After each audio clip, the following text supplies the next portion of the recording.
Welcome back to another episode of the Gap Down Backer podcast. Today we have Coach Andrew Prevost with us. He is the offensive line coach, Hippo Trainer at University of South Dakota. Coach, how are you? Pretty good. How about you, Coach? Thanks for having me on today. No problem, Coach. I told you I'd lead off with it. But before we get into the Hippo Trainer stuff, how did you end up at South Dakota? So I was a bad Division III college football player at Wisconsin Eau Claire, go Blue Golds, and I was planning to get in the business world. I had 1 year of undergrad left when my eligibility was done. Helped out our head coach, got the bug like we all do. That do this, fell in love. I've been very fortunate. Coach Nielsen hired me to be a graduate assistant at the University of Minnesota Duluth when I was 23. I coached outside linebackers there for 2 years. Coach Nielsen took the head job at Western Illinois University, where I went, and I was the assistant D-line coach to Matt Entz, who is now the head coach at North Dakota State. So I got a chance to work underneath him for a year. And then after that, I moved to tight ends coach at Western Illinois for 2 years, where Coach Schlafke, who was our offensive coordinator, great football mind. When we came to South Dakota, Coach Nielsen moved to South Dakota. I went with him as a tight ends coach for 2 years, and now I've been the offensive line coach. This will be my fourth season coming up. Okay. And then let's just move straight into it. I mean, obviously we talked very briefly before we started about because if anybody's ever seen your Twitter, it is etched in with the hashtag Hippo Up. And I didn't even realize you could have that little thing there too as well. That's also news to me. I didn't. My guys showed me that. So, interesting. It's taking over. If you really want to know the office garb that I have regarding hippos, and from things on the wall to people have made me stuff. That's awesome. I can't tell you how many Hungry Hippo games I have from people. So my son doesn't get bored of that.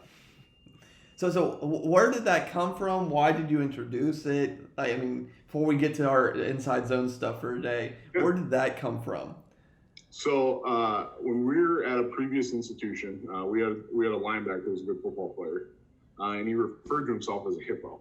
And I was always like, man, that's really weird. I asked him about it one day, and he starts talking to me about hippos, how per capita they're the deadliest animal alive. They've been clocked as fast as like 30 or 40 miles an hour. They weigh 2,000 pounds. They're very territorial, which, that's what you want from offensive linemen, to protect their territory. And they are violent creatures. So after my first year being the offensive line coach here, I was like, man, like everyone has like hogs and whatever. Everyone calls themselves the hogs. And I was like, man, it'd be cool for us to have our own little identity. So we went, and you can see some of these pictures on the Twitter, but we went and we had a pool gathering at the Vermilion Public Pool with 2,300-pound men. So you should have seen some of the looks that we got.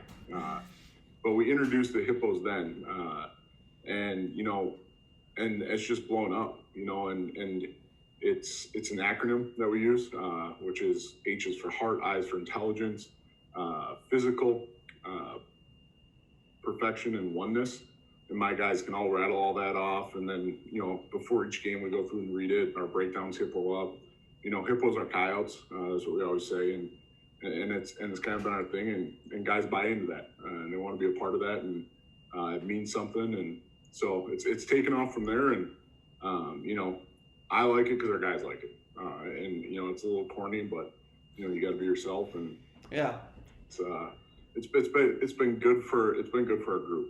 Good. And I think that's a very interesting little thing. Like, obviously, like, calling yourself the hogs or a lot of that stuff is very common. It's finding something else that's unique for what you guys do. So I think that's an interesting little thing.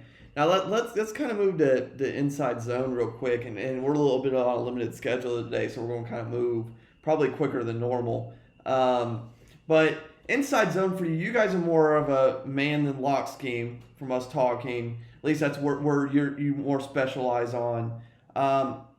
Really, I curiosity for people who don't know, what is the difference between man and lock inside zone before we get into the specifics? So it really comes down to the fact, Coach, that we we do run both, and you start talking about your gap zone, which is a lot of people refer to as check the gap. You know, you're talking about knees and hips, but you own that gap. Whatever comes in that gap is your gap, and the variety of techniques that go through that. Most oftentimes, you see those runs bust out the backside because obviously so many run fits, especially at our level, you get pirates or sticks or interior, I call them squeeze movements, where they're trying to bump fits out to apex players or to safeties. So what happens is your frontside tackle and everyone goes this way. You see the ball hit off the backside, and that's where you get zone read, zone arc. We will do those things in the man scheme. You know, seal zone, things like that, where you can protect that backside, but you'll see a lot of those hit backside, and that's the way ours is set up as well. You know, when you get into man zone, we do what we call a count system. We're a tempo team. You know, we don't have a lot of miss IDs with it, but we basically, if you're the frontside tackle, you block number 1 in the box. If you're the backside tackle, the backside tackle blocks number 5, and you just go 1, 2, 3. Okay, the center counts 3. That's my guy, and that's your guy. Just like in pass protection, in a man situation, pass protection, if they were to game, you bump each other off, pass off the game, and away you go. Instead of truly, you know, never looking back and just getting to the next one. So, you know, some of the trickier stuff with it, to be honest with you, is, you know, we have combos actually between the guard and tackle, from the D tackle to the defensive end. Yeah. So it's a straight flat combo to take care of TEs. You know, your bigger TEs on the play side can be challenging at times if your center doesn't have great eyes and your tackle wants to chase too much. Okay. So, but it does allow you to play really physical, and having the confidence that, hey, that's my guy, I'm blowing him up. So, you know, that's the good and bad, and it hits a lot of different places. You know, our running backs coach here, Coach Warren, he's hands down the best there is, and he does a good job. Those guys know where the extra fit is. They find the space, and you're going to see that on film here. But, you know, and Coach Lofty does a good job game planning it up where, you know, our quarterbacks throw off the extra hat. That's the other big benefit of it. When you do full zone, you know, we're an RPO-based team. Yeah. And you're not always protected backside. So, you know, your quarterback either needs to read the extra hat, you know, because a lot of times you end up getting out of the box, or you're willing to have him take hits from the D end if he decides to charge the mesh, if you're going to throw off it, where, you know, when you're locked on the backside in the count system, the quarterback can read that as a 5 box and get rid of the football. Now, how do you, I mean, obviously you have multiple inside zone teams, just like the gap teams have multiple variations, they block X, Y, Z, but how do you, from day one in the classroom to getting on the field, how do you approach teaching your man inside zone scheme? So it really all starts with learning your count, okay? And that's what you say, hey, what's your count for? Okay. Like the backside guard always knows he's 4. You know, who's your count, all right? And then what is your look, okay? So where is your count is what we say. And so if I'm the center and my count's head up, okay, well, I have a drive block. I'm based through that guy all the way through. I might not have a lot of help. It depends. We'll game plan it. You know, we're pretty fortunate. We have a freshman All-American center who we could put on the island. If we feel like, you know, we played Northern Iowa, who has a nose that's wreaked havoc in this league. It seems like forever now that we have COVID, so the kid just keeps getting more years.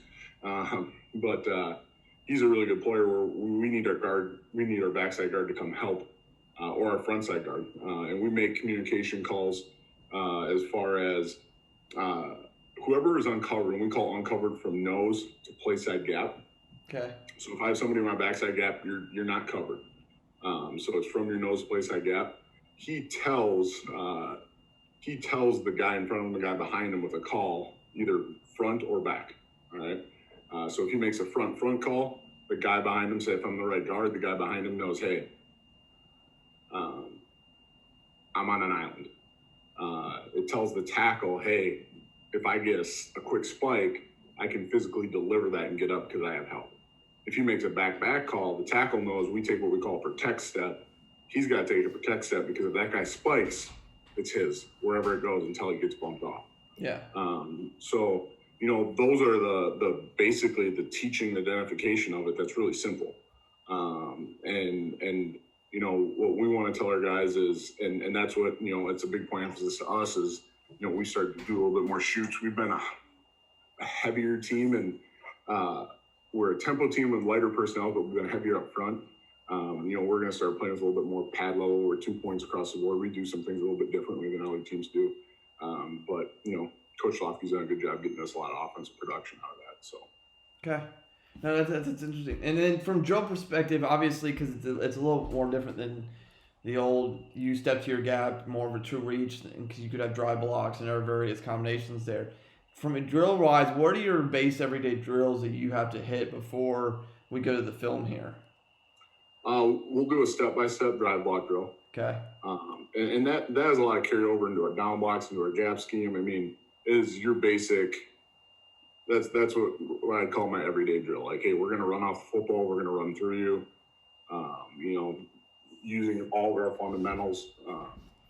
And then, you know, the things that you work after that are your different combos. Because when you do it this way, depending on your linebacker's alignment, we have things called push combos. We have vertical combos. We have blade combos. We have a trigger combo. So, you know, we have a filter, which I talked about. Like, we have all these different combos and different ways to get to guys. So working those guys together on those first level blocks is really, really important. All right, Coach. Well, let's start some film, and that way we can talk through some coaching points and a variety of things, and I can pull up some other questions. And while you're doing that, coaches, because I know there's certain things from an offensive and defensive point, because I've coached both, that I prefer to run certain things against. Do you prefer odd, even schemes, or is there a particular front you have a preference, especially for I love a 4-1 front. Okay. A 4-1 box. And you're going to see some of them here. That's like the dream to run box zone 2 with 2 apex players and putting people out in space. That's what we're looking for. So as you look at it, this is exactly what we were talking about. You know, we're running zone to the left here. Okay. So we have that perfect look that we're talking about, that 4-1 box look. So as we talk about, we get into a count. 1, 2, 3, 4, 5. So, you know, you just showed up as a, you know, coach, I needed a right guard to fill in here. You know, shoot, if we call zone left, I'm just blocking 4 all day. Pretty easy. Yeah. So left tackle, they don't even call it out. He's got the hard job. He's got to count. He's got to use all the fingers on one of his hands to get there. All right. And honestly, it's funny, but all the little coaching points of it, I actually teach him to count by 2 because it's that much faster. We're trying to snap the ball in 10 seconds. Like, okay, 2, 4, 5. Yeah. And it changes where he's at.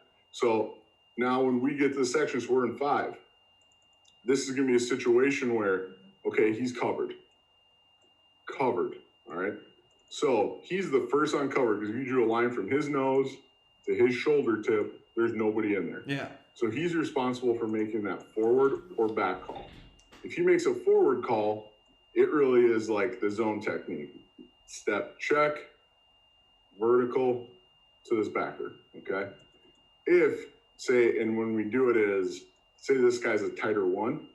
All right, well now he's going to make a back call and allows these guys to be super vertical with it to go through there, okay? He's uncovered, okay? So he'll know there's two ways to do this. If a tight end hits his hip here, he's going to do what we call a trigger combo. And sometimes we even do it on the open side. You'll see it here. It depends, like we have a certain take for it, where he's going to stab this, all right, with the count to 5 or a SIF combo. So he'll turn to this and block this out, all right? All right. If he's really loose and say this guy were to fly over the top, he'll pop up and either cut that guy and get him and leave the loose guy for the back to run underneath. Does that make sense? Yeah, that makes perfect sense. It's very simple. So I'll just go across the board. You look at the left tackle. All right, he's expecting obvious movement. And I give these guys, hey, a lot of freedom. I know one thing, this thing's really never hit out here. So, hey, protect this gap. Do not get your face crossed, especially when this guy's covered. All right? And this is the combination I'm talking about. So we call it a filter, and that's what he's doing. And you'll see him reach his right arm out. I wish I'd tell him to reach it out a little bit more. But you see how they're coming together? They're really comboing this D tackle to that D end. Okay. Okay. And what that does is, so if they were to get a TE, they can combo it. And ET is easy because he's already here. He bangs the hell out of it. That guy loops around, not a problem. So it's truly just like if you were to draw a combo like this one is just like that. Okay. And how much movement do you guys see? Because I know, we talked about Alan Rudolph and OU before we got started today. I know the MAC, it's like nonstop movement against the zone teams. How much movement do you guys see at your level? So I've gotten a chance to go through a lot of MAC film here over the past few weeks. We would see well above probably close to double as much movement as they see. Damn. So there's very few snaps we're not seeing movement. Okay. I mean, and these are random clips I pulled out. We see movement. Okay. There's actually some of the bigger plays is when we don't see movement. Now, I will say, like, especially in this, I like movement. Yeah. It's the expensive part of the play, but it also allows you to be a little bit more physical. Because the hard part is, and now people would probably use this, but when you're doing these filter combos, okay, well, if this guy really tries to dent this, or this guy really tries to dent it, well, they're going to be a little bit softer because they're playing for the movement on the initial step or footwork instead of firing off the football vertical. So, that's the part that's a little bit, this is really built for the movement and accepting the movement. Okay. So as we look at the center, you see how his eyes, you can see he's looking that way, reads the hip away, snaps back to really build a wall here off of that level to help this guy out with this block. So we're trying to pry open a gap on this. That's the other big difference is when you zone, you're zoning, and he finds it. We are trying to pry open a gap, and that's where Coach Warren has a hard job of, okay, this is our read. How's this going to happen? Okay, well, if it happens here, we're prying open a certain gap. So as this happens, he builds this. Okay, well, this is really nice. This guy's loose. All right, so he's into him. Well, now we just pried open 2 gaps. So that allows a running back to set this block of the center how he wants to. All right.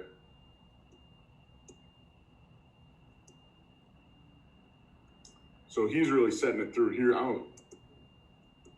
He probably gets us way too far. He probably could have gassed us right here, but he's a good player. But you see the movement. I mean, this is against Youngstown here, but line of scrimmage is the line. And as he hits the ball, we're getting these guys moving across the line of scrimmage, and that's really the end goal. Yeah. Sorry if it's a little That's a good job getting upfield by your offensive line. That's good movement of the line of scrimmage. Yeah, I appreciate that. Like I said, don't watch any of your spring film.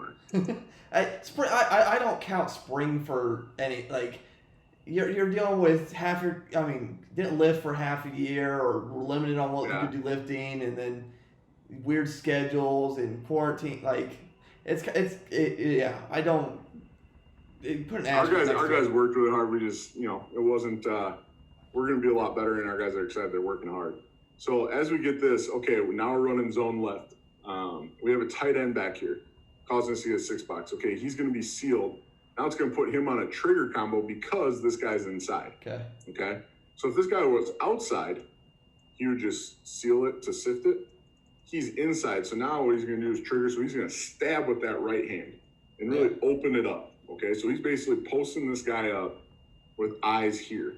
And what we want to do is if this guy triggers late, or when he triggers, you want to late erase him, creating that backside seam. All right. If he were to roll back outside, okay, we roll our hips up and we go. All right. Now we look at, okay, this is a little bit goofy. He's uncovered. He's going to say, hey, I'm going front side. All right. There is nobody to help back here. So now these guys, that tells him, hey, when I get the front call, now I really want to take this much of this man, knowing that we're working to, okay, 1, 2, 3, 4, 5. All right. Yeah. And he knows that he really blocks 5 and 6. We put a ton on these guys on this play if they can get it done. That covered lineman on the backside. We do the trigger and stuff. So if we had a 3 back here, the guard's doing it now. Yeah. He gets to create movement going out. He's going to step check, work up.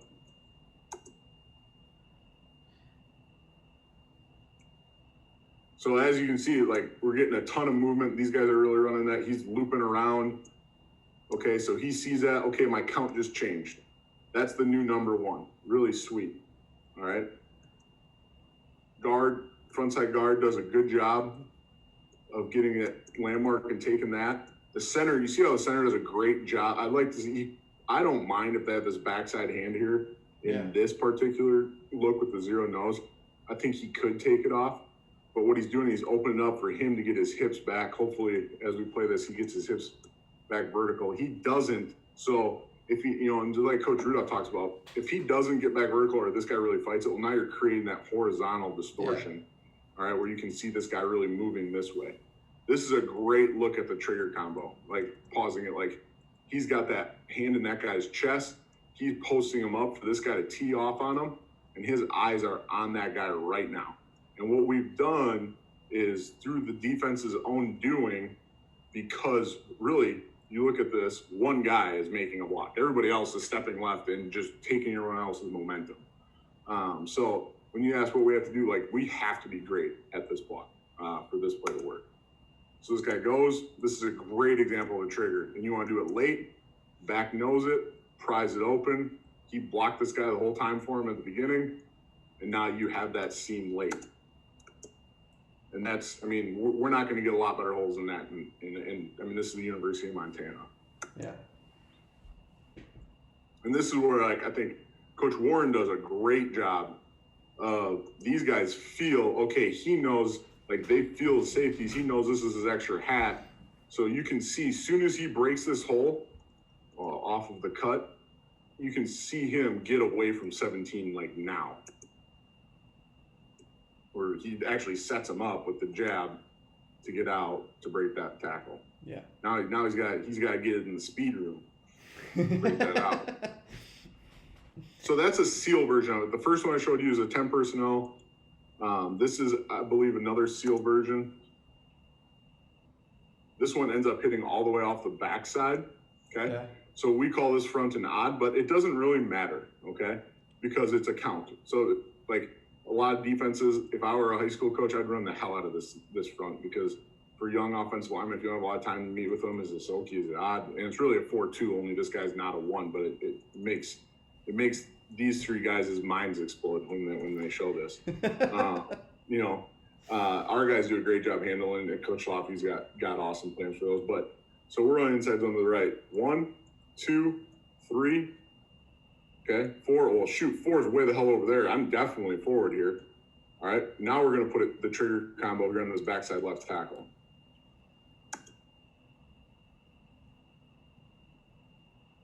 Okay, so he goes to trigger. He feels the pressure. He's going to rip that over. He knows he's got to be up then. Okay. That flies front side. He's basically ripping that over. These guys are now creating the horizontal distortion. And now what he's going to try to do is he's going to try to fight to win this. And if he doesn't win it with his hip, because we'd love to seal this open, all right? And either if this guy fits it, sweet, we roll it off all the way off the back. If this guy fits this gap, which they often do in read, okay, well, now we've created that misfit by him getting that block done. If he can't get it by him attempting, he throw what we call throwing the sink late. Okay? So you see right there, he's like, okay, I'm not getting this. You see him throw 33 over, all right? So now this fits off the backside, and what that does is this play starts on the hash, all right? By the time the running back hits the line of scrimmage, he's not even at the line of scrimmage yet. So the line of scrimmage is the 50. When he hits the 50, we have one guy, the tight end shoe, on that side of the football line. Yeah. So now you're talking about this apex fitter is fitting this entire football field. Yeah. All right, and that's a great goal for us to let our guys make, because then, like I said, Coach Warren lets these guys know. Obviously, number 97, I believe he was like a 2nd or 3rd round pick or something like that, but he was pretty good. These guys had some cats. Yeah. It might not even been him. It didn't matter. He's really good too. But they were really good up front. But Coach Warren does a great job, and Coach Sloppy, of scheming these guys up. Okay, he was wide enough where I couldn't throw it, all right, because we're protected back here. If he were to fall in, he knows he's the extra hat, so he's going to press it, and then get skinny off that extra hat. And you can see this back does a good job. As soon as he sees it, you see him cut that back through, all right, to get away from that, from the extra hat to get downfield. Good play.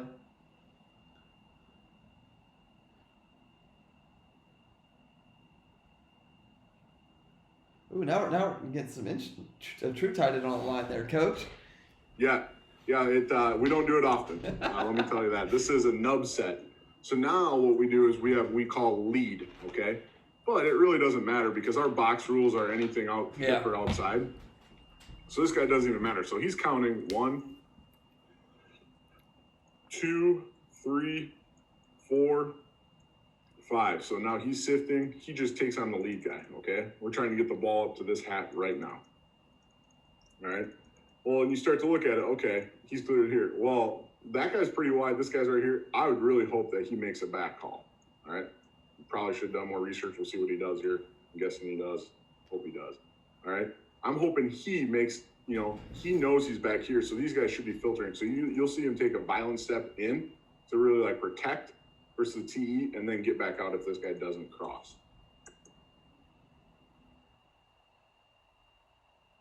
So the tight end leads. You can see that guard does a great job of, and that's what we don't even a lot of guys like Coach talks about load step. He doesn't even load step. He's just, and we teach that pushing off that, he's false stepping, what a lot of people call it.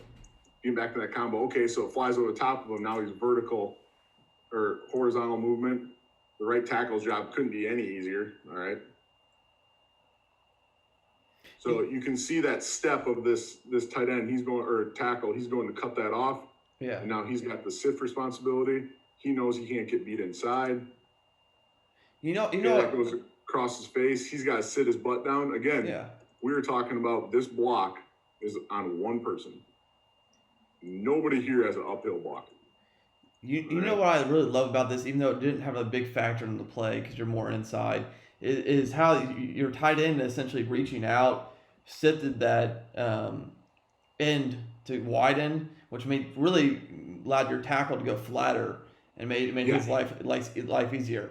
I think that's a great thing about adding a more of a true tight end and running to him is because if any good D-line is taught well, you have to respect that reach outside, otherwise you're screwed. Well, that's the other thing about zone is we all know it hits back here more often than not. Yeah. In this particular zone, when you lead it, well, now whenever you have a tight end leading, it gets all these guys to a lot of times to flow with it. Certain teams will say, hey, all forward calls no matter what if we're going to lead with the tight end. Yeah.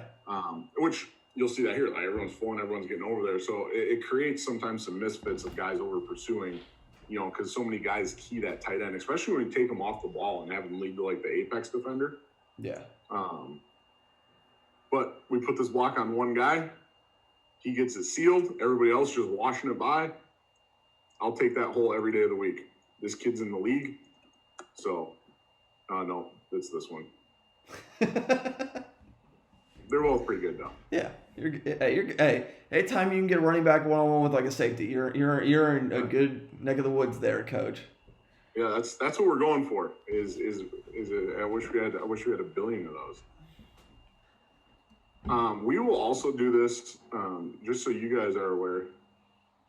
So this is a cool rep. This is actually our 2. So this is cleanup time, but it shows hey, our guys, all of them can do this from day 1 to everybody. They show up on campus. I meet with them a little bit in the summer.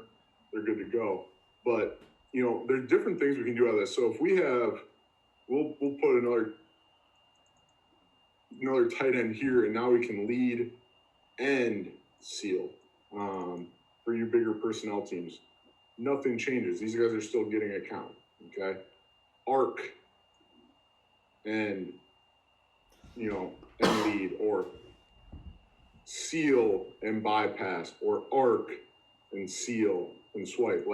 We can do a lot of different things with these 2 tight ends to create a bunch of different looks.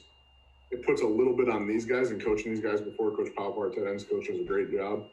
But it gives these guys a billion different looks. But we all know everybody in the country is trying to see how simple they can make life for these 5 guys, right? And we basically say, hey, we'll put everything on these 2 positions, all right? And like I said, Coach Pablo does a good job with tight ends. Coach Lofty does a fantastic job with quarterbacks. His last 3 are either playing in the NFL or CFL. That's nice. Yeah. That's a good problem to have.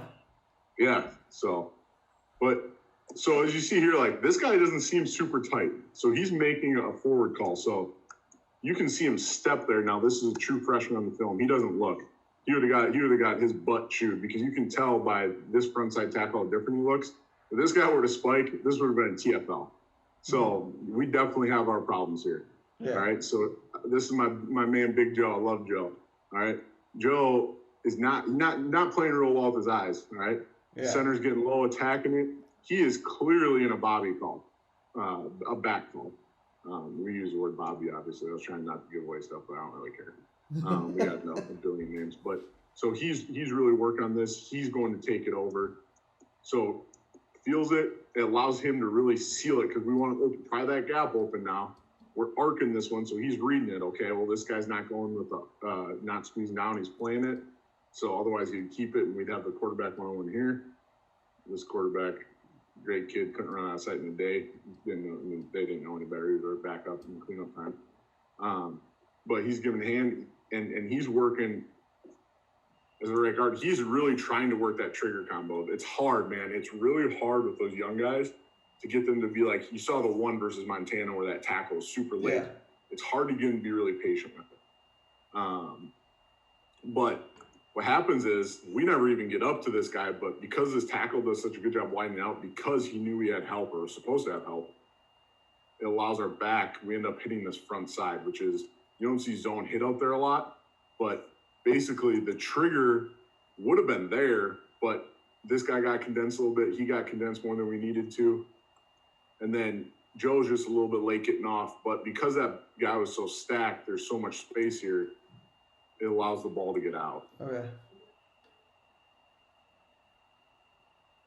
So, those are the clips I kind of brought to the table. I know, there's not a ton there, but I think there's enough teaching there. And, I love the concept. I think, we have like I said, a bunch of ways to run zone, and this way I will say is probably each of them have their goods and bads.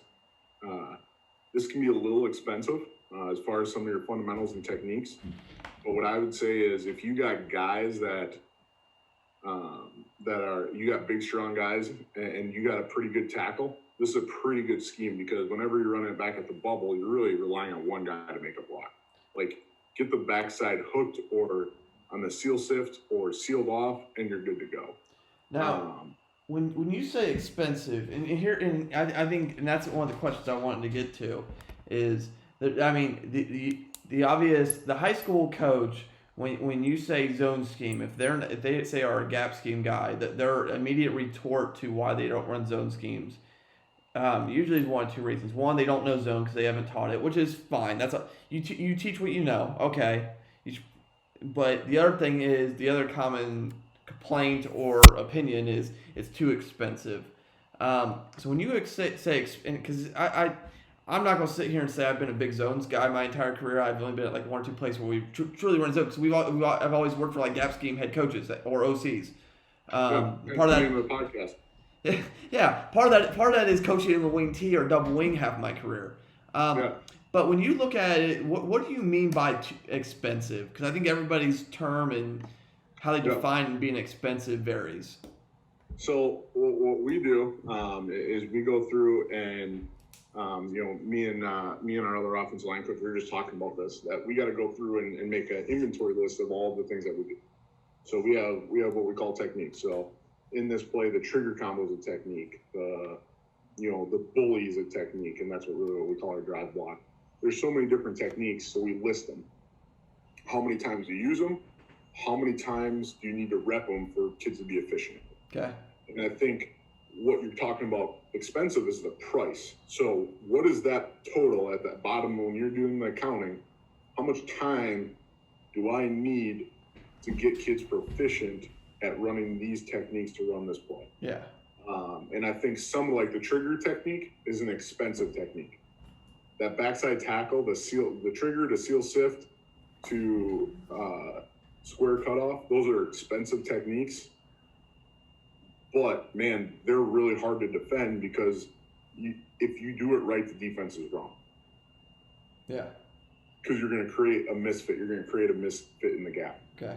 You're going to create too much space if you get it right. So I will say this. If you don't have anything expensive that you're doing, you're probably not doing enough, because things that are really good are expensive. Otherwise, they wouldn't exist. It would be really silly for me to have an expensive pull block that's awful. Like, oh, this thing never works. We have to spend 20 minutes a day on it.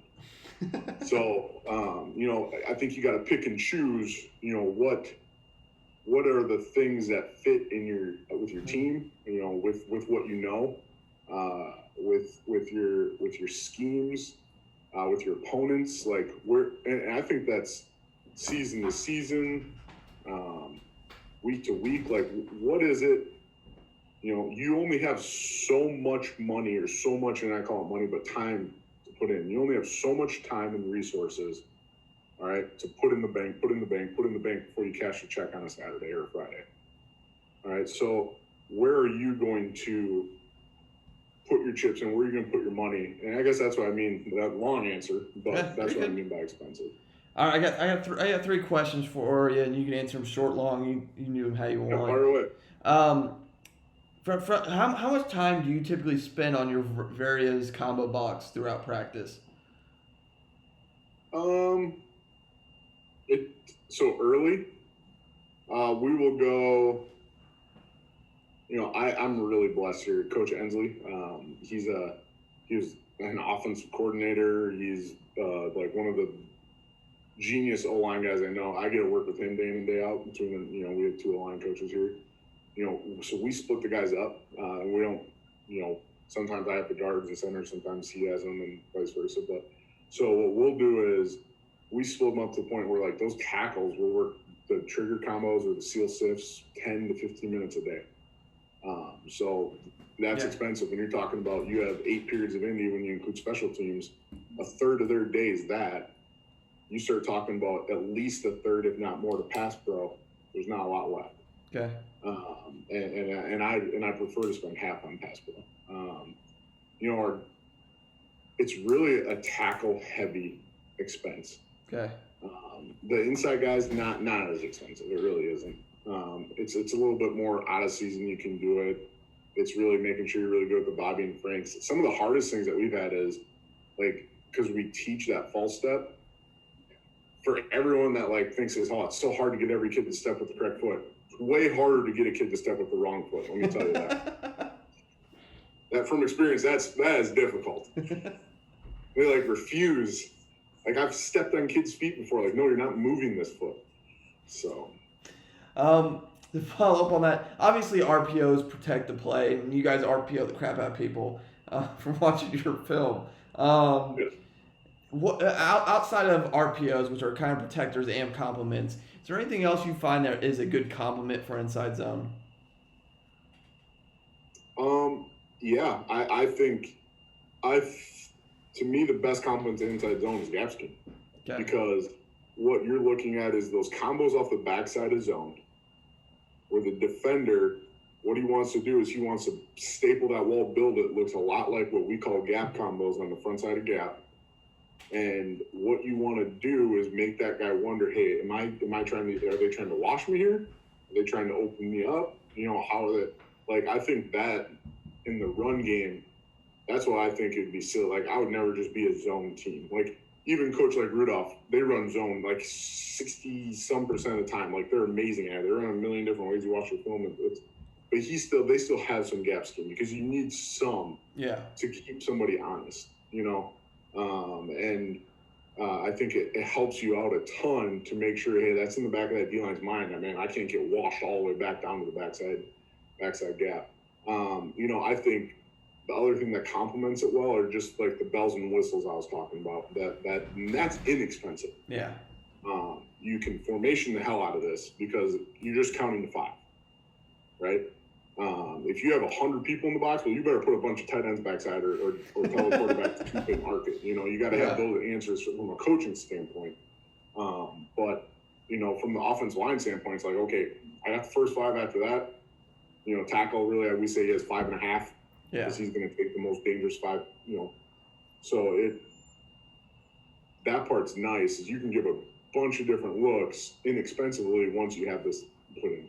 Yeah, well, watching it is like the teaching, the act, like you have this looked easy. It's the technique is you spend a stupid amount of time on this technique, which is really what you want to do as an offensive line coach is, that's what you get paid to do really is technique. They don't pay me to draw pass patterns. Well, yeah. They'd all just be straight. Hey, you need your vertical pass game too, coach. Actually, they'd all be bubbles probably as an O-line coach. Get that thing out. And then my last question for you is, and I'm curious about, and I've actually recently become curious about this, is when and this has nothing really to do with zone, is when you teach pulls, and people typically teach a variety of pulls and all that, but every O-line coach has their preference in what type of pull they teach. Like, what is your favorite type of pull and why? Jeez, so I'm very different than a lot of the O-line coaches where I don't have like a stance on something. Like my stance is I want a physical football team that does their job. I think there's a lot of different ways to do things and do things right. I've open pulled, I've skip pulled, I've shuffle pulled. We've done it all, and I think I've honestly found out. I think I have a guard right now who is an incredible open puller. He has hips around. He's a great athlete, but he almost falls down when we ask him to skip pulls. So why? Just to say he skip pulls? Like, he gets the job done really well. Yeah. With an open pull, you can get back vertical. Fine, I don't care. Like, our other guard shuffle pulls, and then every other guard we have skip pulls in power. We do enough like play action pass protection with like the guard pull, where everyone has to open pull, and that's not hard. That's just. But as far as like a true power pull, you got to find where your kids are comfortable to get them downhill violently. Okay. And to me, I think that's different on each guy. I think, and maybe I just don't know how to teach one way well enough or the other, but I'm like, hey, that works for you, man. Like, we'll do it that way. Like, and then they work on it that way. So. Okay, I'll write down open pull then. What you said? I said I'll write down open pull then. Open. Oh yeah. If you're looking for like a research, like, and you want me to come talk again, open pull is I can teach you some open pulls. That's for sure. So that's one our open pulls is something we've done a ton of. I've done a ton of research. I see a bunch on your like you said, your play action stuff. And do you do it also off your like RPOs too, or is that just your play action stuff? Well, we do it. We run GY counter, which we'll throw off of. Okay. And then we run GT counter and we'll seal it. So we run a significant amount of counter as well. Yeah. And those are the ones that I've done a ton of research on, those open pulls, because it's hard. I think it's really hard, especially in our league. We have really, really good defense linemen in this league. And those guys have gotten really, really good at just squeezing onto that tackle. All right. So it's the combination of what do you teach them to tackle on the front side, almost as important as what you're telling the guy that's pulling, because they marry together so much with how teams squeeze at defensive end. Yeah, if everyone just played a defensive end up the field and stood them at 2 yards and went like this, sweet. My wife could come coach that. Like, yeah, go hit that guy, sweet. Like, we don't ever see that, Yeah. And if we do, it's like Northern Iowa will do it, but their defensive ends are just beasts of humans that. Those corn-fed boys out of nowhere against those guys. I mean, there's violent collisions, but like South Dakota State does a great job. Those defensive ends just squeeze and squeeze and squeeze and squeeze, and it gets to the point where like, how do you peel them off? How do you peel them off? And there's different game plan things and stuff around that, but. That I think what you tell that frontside tackle not to cloudy that picture up is almost as important as what you tell Okay. as what you tell at point guard.